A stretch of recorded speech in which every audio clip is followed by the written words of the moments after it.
আল্লাহ রাব্বুল আলামিন সুদকে হারাম করেছেন।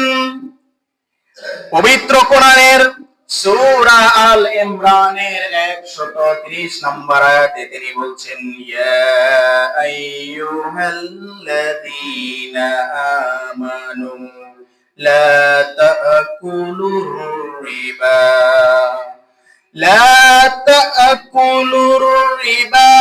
আদাফাম মুদাআফাতান ওয়াত্তাকুল্লাহা লাআল্লাকুম তুফলিহুন।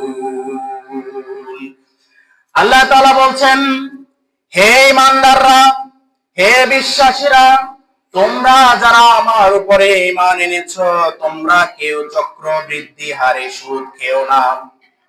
তোমরা কেউ চক্রবৃদ্ধি হারে সুদ খেও না।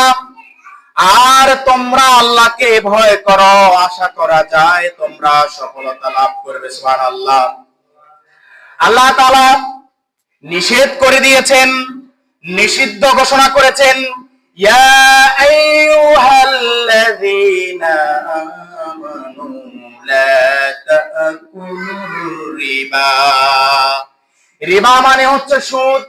আল্লাহ তাআলা একদম পরিষ্কার করে নিষেধাজ্ঞা আরোপ করে দিয়েছেন, লা তাকুলুর রিবা, খবরদার তোমরা সুদ খেও না। খবরদার তোমরা সুদের ধারে পাশেও যেও না। আদাফা মুদাফা, সুদ তো খাবে না, চক্রবৃদ্ধি আকারেও খাবে না। প্রতি বছর তুমি সুদের টাকা বাড়িয়ে বাড়িয়ে, যে ব্যক্তি তোমার কাছ থেকে ঋণ নিয়েছে, 1 বছর পরে তার সুদ যদি আসে 5,000 টাকা, পরের বছর তুমি এটাকে করেছো 10,000 টাকা।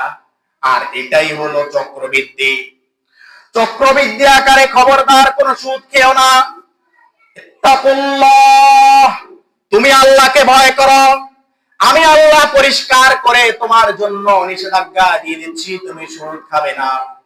তোমার পকেটে যেই টাকা, এই টাকা দিয়ে তুমি সুদ দেওয়ার ব্যবস্থা করছো, কিন্তু তোমাকে মনে রাখতে হবে, এই টাকা আমি তোমাকে দিয়েছি, কিছু দিনের জন্য দিয়েছি।